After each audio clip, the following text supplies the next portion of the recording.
hari-hari ini kalau kita lihat kondisi dunia, kita dengar berita-berita yang ada di sekeliling kita, baik melalui berita langsung ataupun melalui nonton di siaran-siaran, maka kita temukan bahwa dunia ini semakin jahat.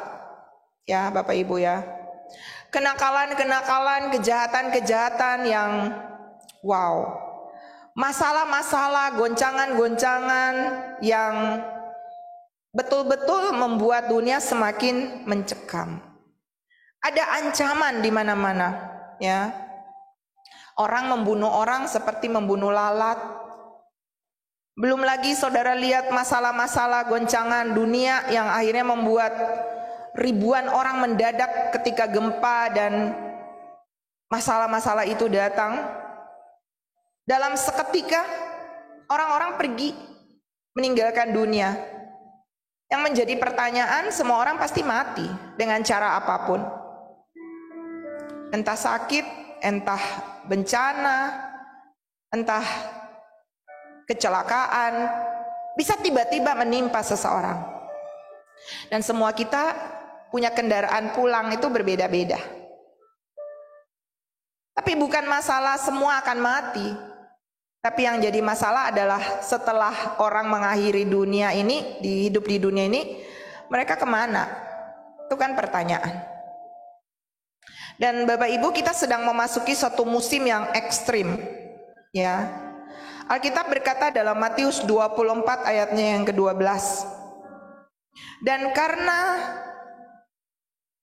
makin bertambahnya kedurhakaan, maka kasih kebanyakan orang akan menjadi dingin. Nanti paralelkan ayat ini dengan 2 Timotius 3 tentang keadaan manusia pada akhir zaman.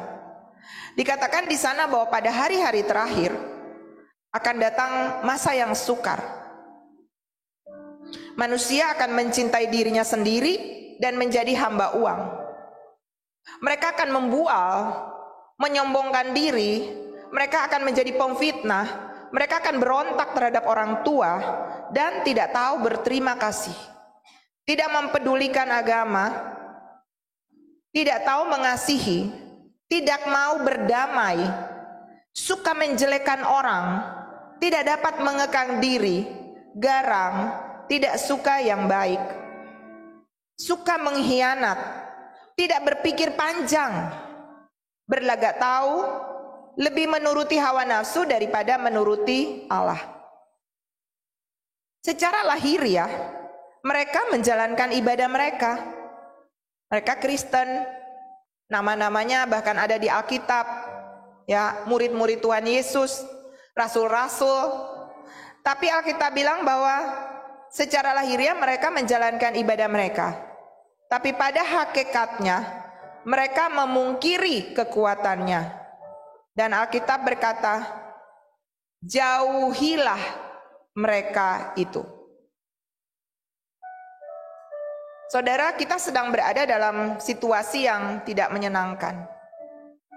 Dan yang saya mau bilang bahwa tema yang saya mau angkat pagi hari ini adalah apa? Ada yang tahu Bapak Ibu? Rahasia hidup berkelimpahan. Pasti jangan saudara berpikir bahwa rahasia hidup berkelimpahan itu apakah supaya saya punya uang yang banyak, deposito di bank, ya, kaya raya gitu ya. Boleh juga. Karena memang Tuhan menjanjikan untuk saudara dan saya diberkati. Amin. Tapi apa artinya deposito miliaran di bank kalau ternyata nanti pada akhirnya ditangkap polisi, ketahuan nepotisme, masuk penjara? Apa artinya dengan uang sebanyak itu kita bisa sogok orang untuk melakukan kejahatan? Apa artinya dengan uang sebanyak itu kita bisa menghalalkan berbagai cara dan ending dari perjalanan kita juga akhirnya akan berakhir di neraka? Buat apa? Amsal 17 ayatnya yang pertama berkata, lebih baik sekerat roti yang kering disertai dengan ketentraman daripada makanan daging serumah disertai dengan perbantahan. Punya uang banyak boleh, tapi kalau ternyata uang banyak itu kelimpahannya hanya secara finansial, tapi tidak secara moral, secara jiwani, secara roh berlimpah, itu nggak ada artinya. Dan pagi ini saya mau ajak kita untuk belajar untuk bagaimana kita punya kelimpahan yang bukan hanya secara fisik, tapi bagaimana secara damai, secara sukacita, dan ada dalam perlindungan Tuhan. Amin. Berapa banyak yang mau mengalaminya? Haleluya. Kita berlimpah secara finansial, Tuhan mau memberkati Bapak Ibu Saudara dan saya, tapi jauh melebihi itu adalah kita punya kelimpahan secara rohani yang Tuhan mau. Haleluya. Dan kita akan belajar dari satu cerita di dalam Alkitab, di mana kisah daripada bangsa Israel yang mengalami krisis, tetapi kemudian Tuhan memulihkan keadaan mereka. Sehingga ayat ini datang bagi mereka firman Tuhan. Hagai 2 ayatnya yang ke-5-9 saya bacakan. Sesuai dengan janji yang telah kuikat dengan kamu pada waktu kamu keluar dari Mesir, dan rohku tetap tinggal di tengah-tengah kamu. Janganlah takut, sebab beginilah firman Tuhan semesta alam. Sedikit waktu lagi, maka aku akan menggoncangkan langit dan bumi, laut dan darat. Aku akan menggoncangkan segala bangsa, sehingga barang yang indah-indah kepunyaan segala bangsa datang mengalir. Maka aku akan memenuhi rumah ini dengan, apakah multimedia bisa menampilkannya? Hagai 2 ayatnya yang ke-8 sekarang. Ya, aku akan memenuhi rumah ini dengan kemegahan, firman Tuhan semesta alam. Kepunyaankulah perak dan kepunyaankulah emas. Demikianlah firman Tuhan semesta alam. Ayatnya yang ke-10. Adapun rumah ini, kemegahannya yang kemudian akan melebihi kemegahannya yang semula, firman Tuhan semesta alam. Dan di tempat ini aku akan memberi apa? Damai sejahtera. Demikianlah firman Tuhan semesta alam. Ya, lihat kalimat terakhir daripada semua janji Tuhan. Tuhan akan memulihkan, Tuhan akan memberi kemuliaan yang besar. Tapi melebihi semua itu, firman Tuhan berkata, aku akan memberi apa? Damai sejahtera. Ya. Jadi kerinduan di hati Tuhan adalah kelimpahan yang Bapak Ibu dan saya alami, bukan secara jasmani saja, tapi perlindungan yang sempurna dari Bapa di dalam damai sejahtera, walaupun kita ada di tengah-tengah badai. Berapa banyak Bapak Ibu yang sedang mengalami badai?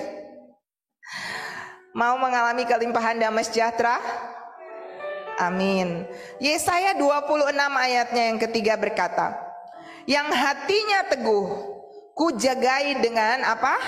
Damai sejahtera, sebab kepadamulah ia percaya.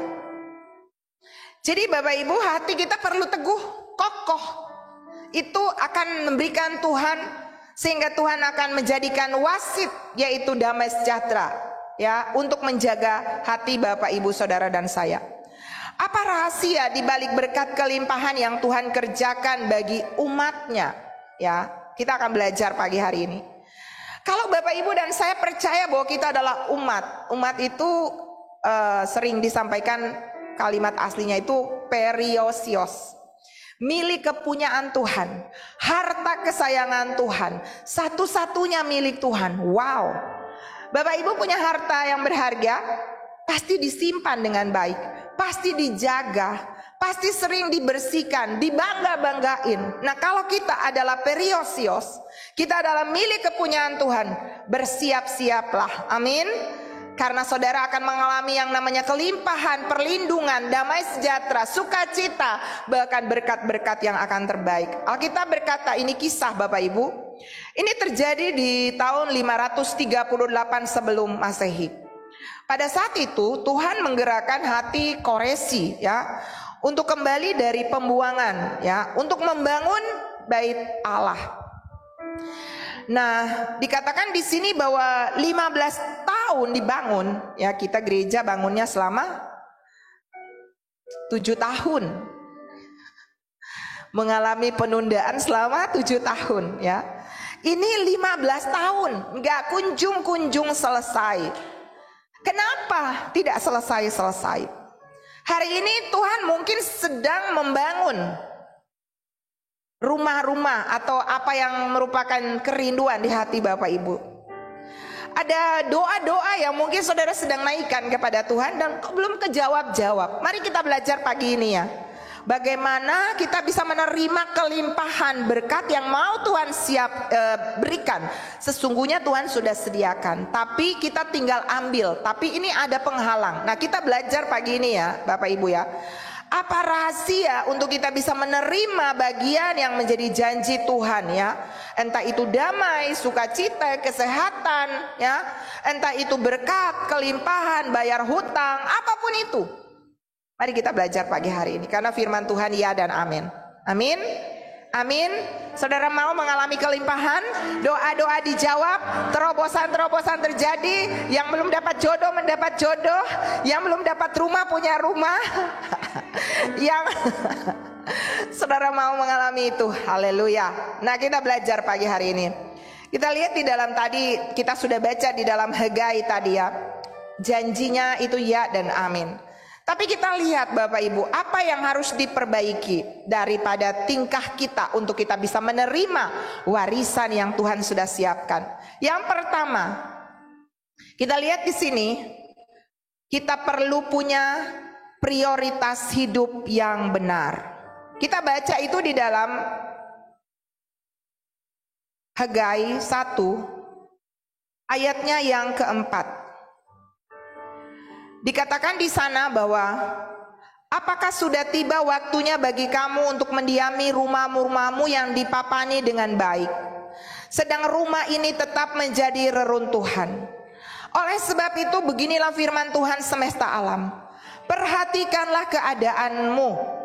Kamu menabur banyak, tetapi membawa pulang hasil sedikit. Kamu makan, tetapi tidak sampai kenyang.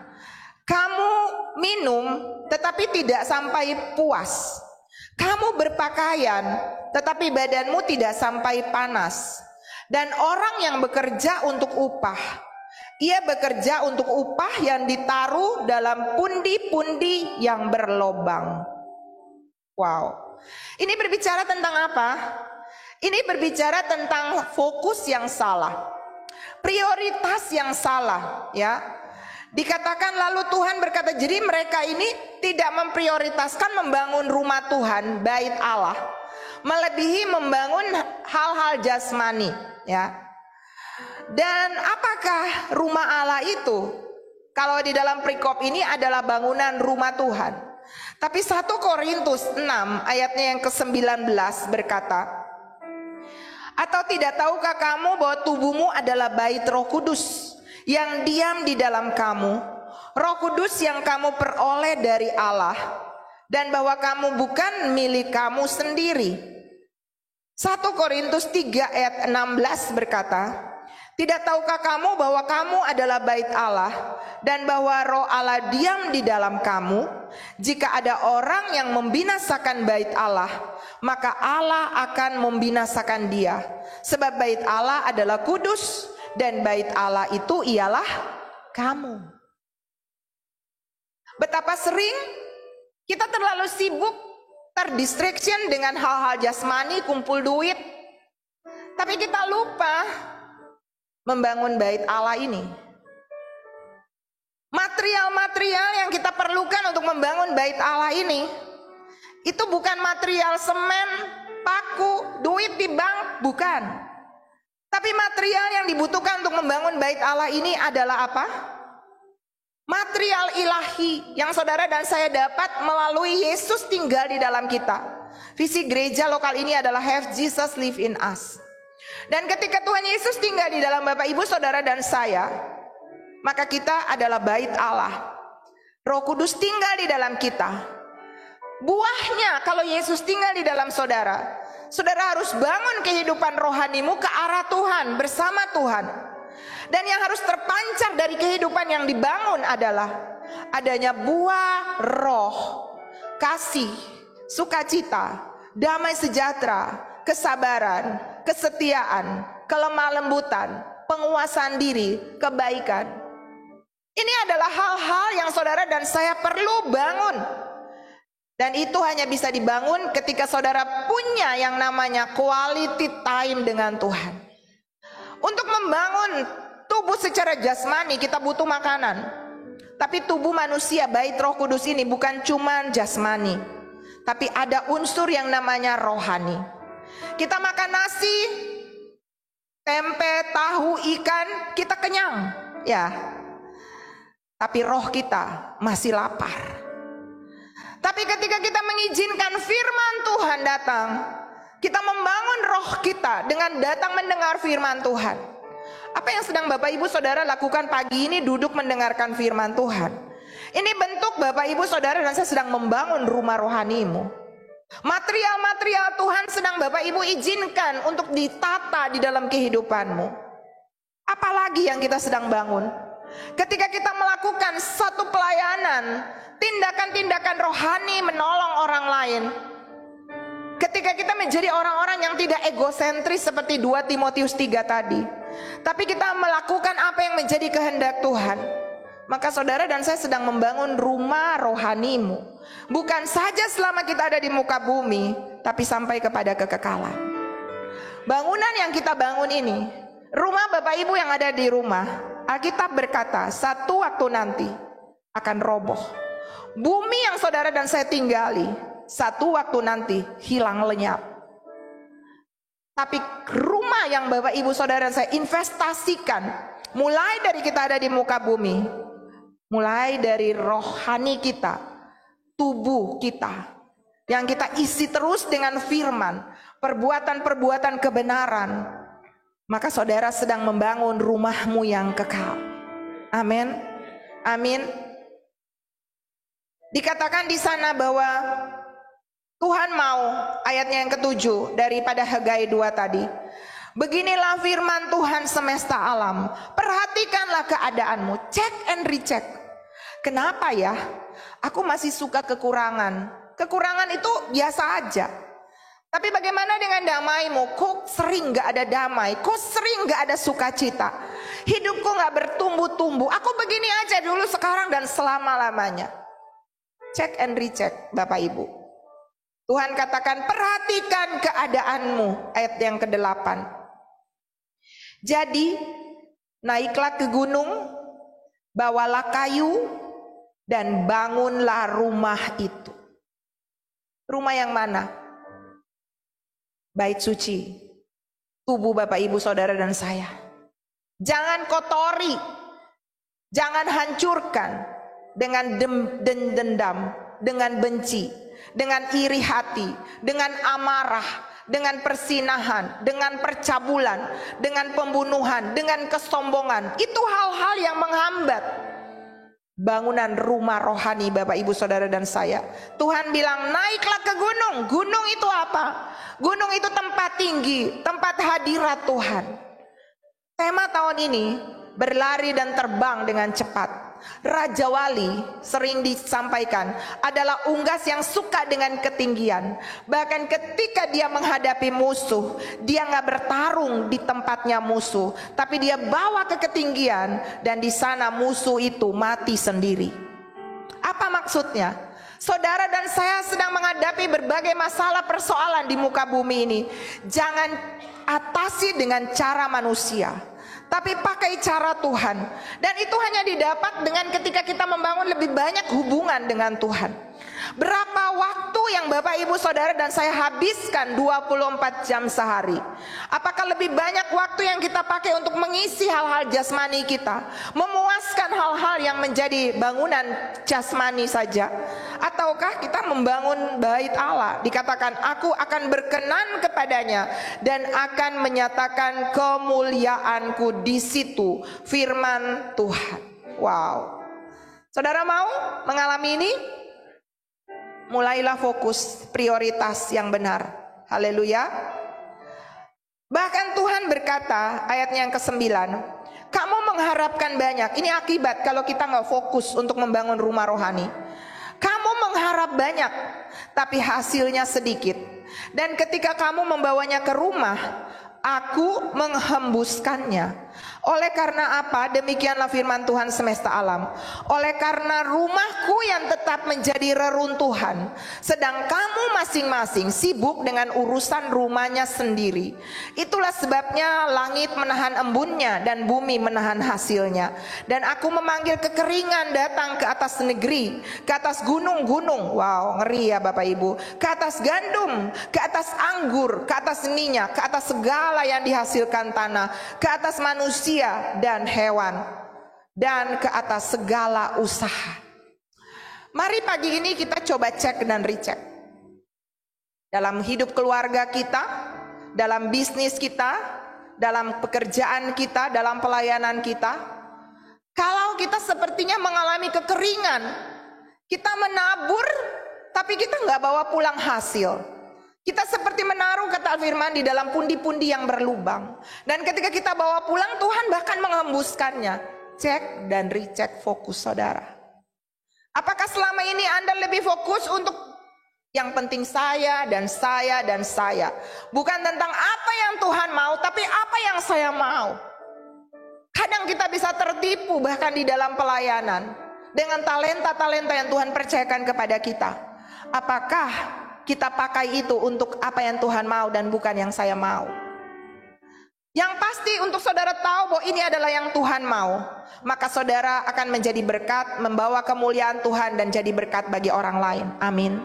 Tetapi kalau apa yang kita lakukan hanya tentang saya dan tidak berdampak kepada orang lain, itu artinya Bapak Ibu Saudara dan saya sedang bekerja untuk diri sendiri dan bukan untuk kerajaan Allah.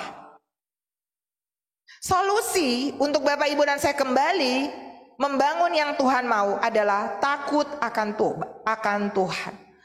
Ubahlah prioritas kita sesuai dengan ayat 8 tadi. Bangunlah rumah rohanimu. Mulailah banyak ambil waktu duduk di kaki Tuhan. Ingat Maria dan Marta? Marta sibuk masak melayani untuk apa? Kasih makan Tuhan secara jasmani. Tapi Maria duduk di kaki Tuhan. Dan Alkitab berkata, waktu Marta komplain, Marta bilang, Tuhan, suruh dong Maria bantu aku masak di sini. Lalu Tuhan bilang begini, Marta, Marta, kamu menyibukkan diri dengan banyak perkara. Tapi Maria telah memilih bagian yang terbaik, yang tidak akan diambil daripadanya. Dan itu adalah pembangunan rumah rohani. Apakah ada di sini Bapak Ibu yang setiap hari punya waktu teduh dengan Tuhan? Boleh lambaikan tangan. Yang punya saat teduh duduk di kaki Tuhan. Enggak tiap saat cuman masak, mencuci, menyetrika, mengurus anak, pergi ke pasar, pergi ke kantor, dan enggak ada waktu teduh. Pulang malam duduk di samping tempat tidur. Selamat malam Tuhan, saya mau tidur, tolong jaga saya, bangunkan saya di pagi baru. Bangun tidur. Bangun pagi, terima kasih Tuhan, saya mau beraktivitas, jaga saya, lindungi saya, berkati saya, pergi lagi. Jadi Tuhan dijadikan apa? Satpam. Gak punya waktu untuk dengar dia berbicara melalui firman-Nya. Kita perlu cek and recheck Bapak Ibu. Mari bangun kehidupan rohanimu dengan banyak mengisi hidupmu dengan firman Tuhan. Banyak memberi, menabur dalam setiap apa yang Bapak Ibu Saudara punya, waktu, tenaga, talenta, uang. Ingat, tidak semua roti untuk dimakan, tapi ada benih untuk ditabur. Haleluya. Ketika Anda melayani, tidak semua harus roti, artinya Anda melayani, Anda dapat sesuatu. Tapi ada saat Anda bilang begini, ini waktunya saya menabur, saya kasih talenta saya, dan saya tidak perlu mendapat imbalan. Itu salah satu menabur. Ada waktunya Anda bilang begini, saya akan kasih waktu saya untuk melayani Tuhan, dan ini adalah waktu terbaikku, nggak pakai tunggu tua baru kita melayani. Itu investasi untuk diri sendiri. Saya berkali-kali cerita tentang Thomas L. Kraft, ya, penemu keju dan pembuat keju Kraft, ya, yang punya keju Kraft. Dia berjualan dan dia bilang ada yang salah karena dia salah prioritas. Dia lebih mengejar duit, dan bukan melayani Tuhan. Dan akhirnya dia kembali dan dia melayani Tuhan walaupun cuma sebagai guru sekolah minggu. Itu bukan hal yang dianggap sepele Bapak Ibu, tapi dia mengabdikan hidupnya di sana. Dan sampai hari ini dia sudah nggak ada di muka bumi, dia sudah almarhum. Tapi perusahaannya itu tetap eksis, tetap menjadi perusahaan ternama di dunia. Dan bahkan dia memberikan banyak investasi untuk orang-orang yang membutuhkan bantuannya sampai hari ini. Matius 6 ayat yang ke-19 berkata, janganlah kamu mengumpulkan harta di bumi. Di bumi ngengat dan karat merusakkan dan pencuri membongkar serta mencuri. Tapi kumpulkanlah bagimu harta di surga. Di surga ngengat dan karat tidak merusakkannya dan pencuri tidak membongkar serta mencurinya. Karena di mana hartamu berada, di situ juga hatimu berada. Jangan seperti orang bodoh yang walaupun dia kaya, nanti Bapak Ibu baca di dalam Lukas 12 ayat 18. Dia sangat kaya, dia penuh dengan kelimpahan. Makanya tema pagi hari ini adalah hidup berkelimpahan. Bukan berarti cuma secara finansial, walaupun Tuhan mau saudara diberkati secara finansial. Karena ternyata kekayaan yang tanpa punya intimasi dengan Tuhan itu percuma. Kalau saudara lihat di dalam Lukas 12 ya ayatnya yang ke-18. Orang kaya ini berkata, dia sudah punya banyak harta. Mungkin kalau itu usaha, dia perlu bongkar atau dia perlu tambah memperlebar lagi. Lalu dia bilang begini, lalu katanya, apa yang aku perbuat? Aku akan merombak lumbung-lumbungku dan aku akan mendirikan yang lebih besar. Dan aku akan menyimpan di dalamnya segala gandum dan barang-barangku. Sesudah itu aku akan berkata kepada jiwaku, jiwaku, ada padamu banyak barang, tertimbun untuk bertahun-tahun lamanya. Beristirahatlah, makanlah, minumlah, dan bersenang-senanglah. Tapi saudara lihat ayat 20. Tetapi firman Allah kepadanya, hai engkau orang bodoh. Kaya ternyata bisa bodoh ya Bapak Ibu. Pada malam ini juga jiwamu akan diambil daripadamu. Dan apa yang telah kau sediakan, untuk siapakah itu nanti? Demikianlah jadinya dengan orang yang mengumpulkan harta bagi dirinya sendiri, jika ia tidak kaya di hadapan Allah. Jadi ternyata takaran kelimpahan atau kekayaan yang sesungguhnya adalah kekayaan di hadapan Allah. Dan kekayaan di hadapan Allah itu adalah taburan-taburan hidup yang menurut keinginan roh. Maka saudara dan saya sedang membuat satu bangunan ilahi yang Tuhan berkenan berdiam di dalamnya. Amin. Amin Bapak Ibu. Jangan buang-buang waktu Bapak Ibu. Lukas 12 ayatnya yang ke-33 berkata, buatlah bagimu pundi-pundi yang tidak dapat menjadi tua, suatu harta di surga yang tidak akan habis, yang tidak dapat didekati pencuri, dan yang tidak dirusakkan ngengat. Karena di mana hartamu berada, di situ juga hatimu berada. Matius 6 ayatnya yang ke-33. Tetapi carilah dahulu kerajaan Allah dan kebenarannya, maka semuanya itu akan ditambahkan kepadamu. Haleluya. Prioritas untuk hal-hal ilahi, prioritas untuk membangun kerajaan Allah. Ada satu anak muda yang waktu dia masih muda, dia punya talenta. Lalu dia diajak untuk melayani di gereja. Tapi dia bilang, saya sibuk. Saya punya banyak pekerjaan, saya sibuk dengan sekolah dan sebagainya. Dan akhirnya satu ketika dia sudah jadi orang tua, dia diajak ya, dia bilang, saya sibuk, saya sekarang sudah punya keluarga, saya sibuk di kantor. Dan akhirnya satu ketika dia masih jadi bapak-bapak, dia sudah sakit dan kabel di mana-mana. Saat dibesuk oleh hamba Tuhan, lalu dia bilang, Pak, doakan saya. Saya mau kasih waktu saya, mau melayani Tuhan. Lalu hamba Tuhan itu bilang apa? Kamu sudah terlambat. Kamu mau kasih sisa-sisa buat Tuhan. Waktu kamu sehat, waktu kamu kuat, waktu kamu masih bisa untuk melayani, kamu gak kasih hidupmu, kamu main-main, menyia-nyiakan waktumu. Dan ternyata kesempatan itu bisa berakhir. Saya berdoa pagi ini Bapak Ibu, jangan sia-siakan kesempatan. Kalau dibilang ayo melayani, jangan pikir tunggu besok. Besok belum tentu ada. Supaya kita berani akhirnya berkata seperti ini. Hidup ini adalah kesempatan. Hidup ini untuk melayani Tuhan. Jangan sia-siakan waktu yang Tuhan beri. Hidup ini harus jadi berkat. Oh Tuhan, pakailah hidupku selagi aku masih kuat. Bila saatnya nanti ku tak berdaya lagi, hidup ini sudah jadi berkat. Saya bersyukur Bapak Ibu. Saya punya 2 anak. Dan walaupun kami melayani Tuhan secara full time, tapi kami gak pernah bilang mereka bahwa kalian harus ikut papa dan mama. Kalian bahkan mereka kami gak sekolahin di sekolah Alkitab. Dan kami bilang kalian boleh memilih.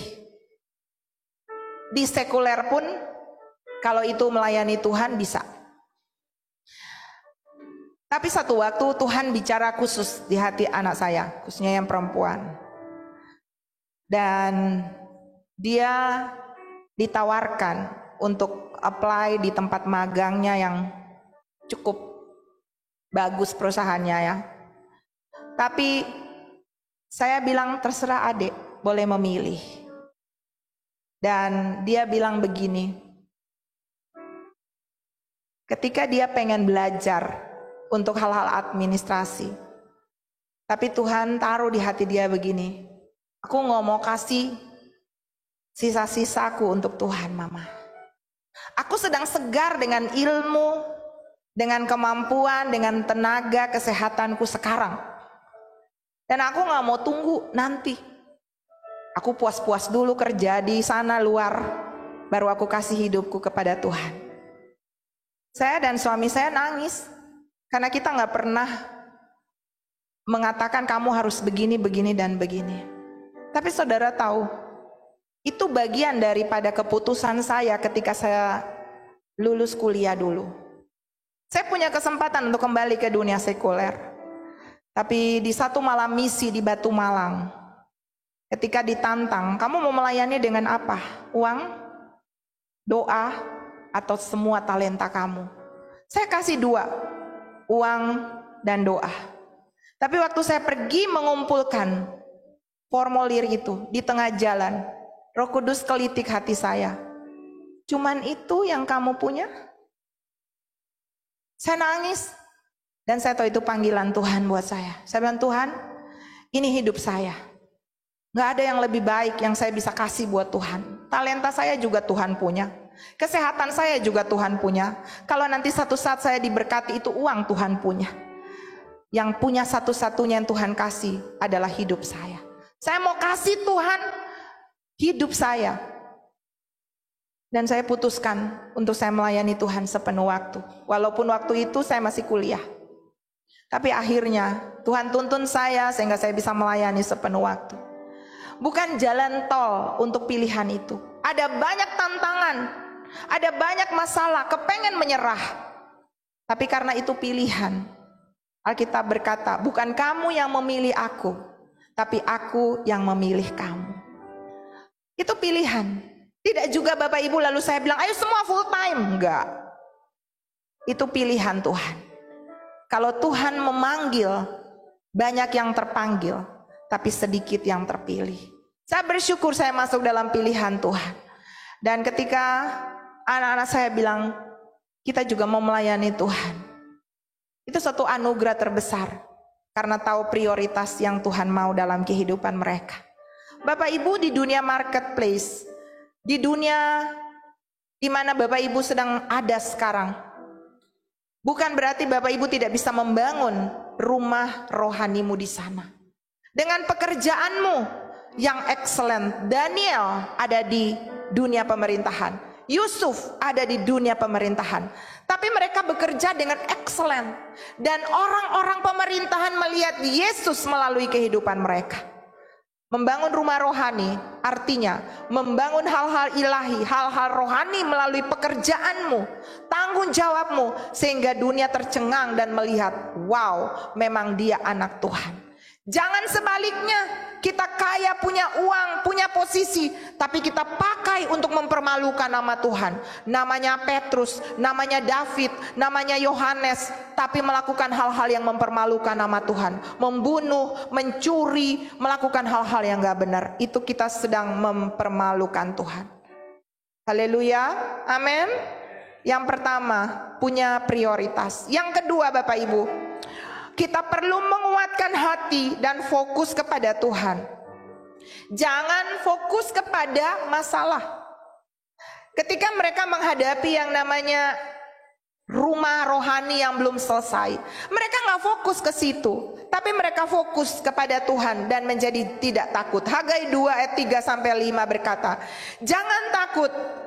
Dikatakan di sana firman Tuhan, masih adakah di antara kamu yang telah melihat rumah ini dalam kemegahannya semula? Dan bagaimanakah kamu lihat keadaannya sekarang? Bukankah keadaannya di matamu seperti tidak ada artinya? Tapi sekarang kuatkanlah hatimu hai Zerubabel, demikianlah firman Tuhan. Kuatkanlah hatimu hai Yosua bin Yosadak imam besar. Kuatkanlah hatimu hai segala rakyat negeri, demikianlah firman Tuhan. Bekerjalah sebab aku ini menyertai kamu, demikianlah firman Tuhan semesta alam. Sesuai dengan janji yang telah kuikat dengan kamu pada waktu keluar dari Mesir, dan rohku tetap tinggal di tengah-tengahmu. Janganlah takut. Wow, Tuhan mau Bapak Ibu punya masalah, tapi jangan takut. Amin. Itulah caranya kita mengalami kelimpahan. Ketika kita percaya fokus kepada Tuhan dan bukan kepada masalah, maka saudara akan bisa membalikan keadaan, masalah, persoalan, kekeringan yang sedang Anda hadapi. Mari Bapak Ibu, bangun iman kepada Tuhan, fokus kepada Tuhan.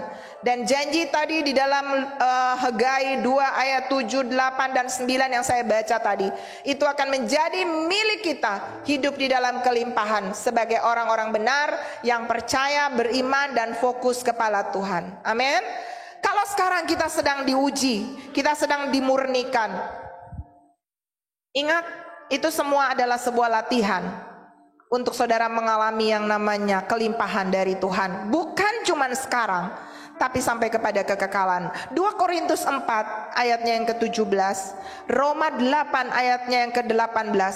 Sebab penderitaan ringan yang sekarang ini mengerjakan bagi kami kemuliaan kekal yang melebihi segala-galanya, jauh lebih besar daripada penderitaan kami. Jadi Bapak Ibu, sekalipun ada masalah yang dihadapi di dunia ini, tapi harus tetap semangat dan jangan tawar hati. Amin. Sebab kami tidak memperhatikan yang kelihatan, melainkan yang tak kelihatan. Karena yang kelihatan adalah sementara, dan yang tidak kelihatan itu adalah kekal. Wow. Masalah ada, tapi jangan fokus kepada masalah itu. Fokus kepada Tuhan dan percaya bahwa Tuhan pasti akan mampu, akan mengembalikan, akan memberikan kepada saudara apa yang diinginkan hatimu. Berdoa, percaya, terus berharap dan minta petunjuk daripada Tuhan. Ya, Hagai 2 ayatnya yang ke-11. Minta petunjuk dan nasihat dari Tuhan, dan itu biasa didapat melalui mana? Firman Tuhan. Tuhan juga bisa berbicara melalui hamba-hambanya. Tuhan juga bisa berbicara mungkin pagi ini melalui firman Tuhan bagi Bapak Ibu Saudara dan saya. Perlu minta. Ayatnya yang ke-11. Beginilah firman Tuhan semesta alam. Tanyakanlah pengajaran kepada para imam. Orang-orang rendah hati adalah orang-orang yang suka menerima nasihat. Berapa banyak mau menerima nasihat? Nasihat, teguran itu baik bagi kita. Wahyu berkata, barang siapa kukasihi ia kutegur dan kuhajar. Sebab itu relakanlah hati dan bertobat. Jadi saudara dan saya ini punya banyak blind spot, hal-hal buta, hal-hal gelap di dalam kehidupan kita yang kita tuh nggak sadar. Dan ketika ada orang yang bisa melihat itu dan meneranginya dengan mengatakannya, jangan melihat itu sebagai sesuatu yang menjudgemu. Cara kita menanggapi sebuah nasihat itu juga penting. Amin. Yang penting adalah kita punya kerendahan hati untuk menerima nasihat dan minta petunjuk daripada Tuhan. Maka saya percaya, Bapak, Ibu, Saudara dan saya, apa yang menjadi janji-janji Tuhan, apa yang menjadi penyediaan Tuhan itu akan datang dalam kehidupan kita. Kadang-kadang Tuhan bekerja tidak seperti apa yang kita bayangkan. Tapi ketika kita tetap fokus, percaya, maka janji Tuhan ya dan amin. Saya akhiri dengan sebuah kisah, Bapak Ibu. Ada seorang misionaris, ya. Saya kepengen baca ya. Dia sudah memberikan hidupnya untuk Tuhan. Dia berasal dari Swedia, ya. Namanya ini terjadi di tahun 1921. Ada 2 pasang sebenarnya misionaris, tapi satu akhirnya pulang dan tinggal 1 pasang yang tinggal di sana. Namanya adalah David Flood dan istrinya Svea. Mereka pergi ke suatu daerah di Afrika, ya, di namanya Zaire. Lalu ketika mereka melapor di tempat itu, akhirnya mereka ditaruh di sebuah daerah terpencil. Ketika mereka masuk ke daerah itu, Bapak Ibu, orang-orang daerah itu nggak menerima mereka karena mereka kulit putih. Ini orang Afrika. Dan orang-orang itu bilang begini, menurut mereka orang kulit putih itu pembawa bencana, jadi nggak boleh tinggal di kampungnya mereka. Akhirnya si misionaris ini, si David dan istrinya ini, mereka tinggal ada beberapa ratus meter dari kampung itu. Dan pada saat yang sama istrinya ini lagi hamil. Dan dia terserang dengan penyakit malaria. Lalu kemudian karena tidak ada kontak dengan orang-orang sana, mereka sendirian di sana, mereka kesepian di sana, mereka ketakutan di sana. Dan hanya ada 1 anak kecil yang berjualan, membawa telur, membawa jualan tanaman hasil kebun dari kampung itu kepada misionaris ini. Dan hanya anak kecil itu. Tetapi setiap kali anak kecil itu datang, maka istri daripada misionaris ini, ya, namanya siapa tadi, Svea, dia menceritakan Injil kepada anak kecil ini. Dan satu ketika akhirnya istrinya ini melahirkan dan lahirlah seorang bayi perempuan. Tapi beberapa saat kemudian istrinya ini meninggal dunia. Pak David ini, Pak misionaris ini marah banget sama Tuhan. Dia bilang, Tuhan, aku ini udah kasih hidupku loh. Aku udah datang ke sini, udah menderita di sini. Engkau sepertinya nggak menolong kami. Kami pun tidak menemukan siapa-siapa di sini selain anak kecil yang setiap hari bawa makanan jualan kepada kami. Dan itu satu-satunya yang istri kami. Dan belum tentu juga dia ngerti apa yang diceritakan tentang Yesus kepada anak itu. Buat apa saya ada di sini? Dan bapak itu marah, dia kecewa sama Tuhan. Dia menganggap Tuhan tidak adil dengan dia. Dan singkat cerita, anaknya yang satu, yang laki-laki dan yang perempuan itu karena dia nggak mampu urus, istrinya sudah meninggal, dia makamkan istrinya, dia buat peti, dia makamkan istrinya, dan dia pergi tinggalkan desa itu. Di tengah perjalanan, siapapun orang yang dia temui, dia cerita, Tuhan itu jahat. Kebalikan dari tadi seorang misionaris, dia berubah kecewa dan marah dengan Tuhan. Dan hari berganti, tahun berganti. Anak perempuan itu orang yang waktu dia mau pergi, dia titip anak perempuannya sama satu misionaris lagi. Aku titip anakku. Dan dia pergi. Anak perempuan itu namanya Agi. Dia pergi, tinggalkan anaknya. Anak itu dididik oleh satu keluarga misionaris itu, tapi kemudian misionaris itu pun meninggal, lalu dititip lagi sama satu misionaris.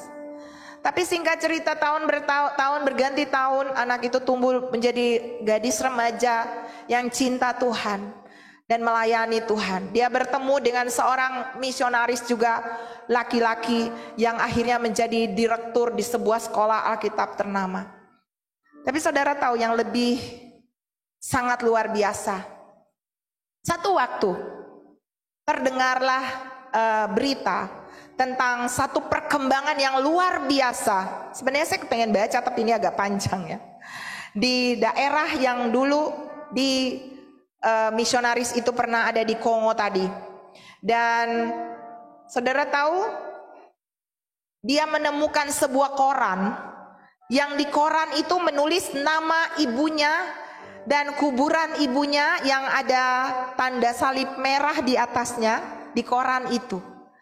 Dan dia penasaran, kok nama ibunya ada di koran, lalu dia dengan kuburannya. Lalu dia bertanya karena dia tidak mengerti bahasa di koran itu. Dia tanya, ini artinya apa? Dan dikatakan bahwa itu adalah seorang misionaris yang dulu pernah tinggal di desa itu, dan ternyata misionaris itu mendidik seorang anak kecil, dan anak kecil itu sekarang adalah anak kecil yang sudah menjadi dewasa, ya, bocah kecil itu, ya, dikatakan di sini. Dan dia telah menyelamatkan 600 orang Zaire. Bocah kecil itu mendirikan sekolah di desa tersebut, dan semangat belas kasihannya telah membuat dia menjadi pemimpin dari gereja Pentakosta di Zaire dan memimpin 110.000 orang-orang Kristen di Zaire. Wow. Wow.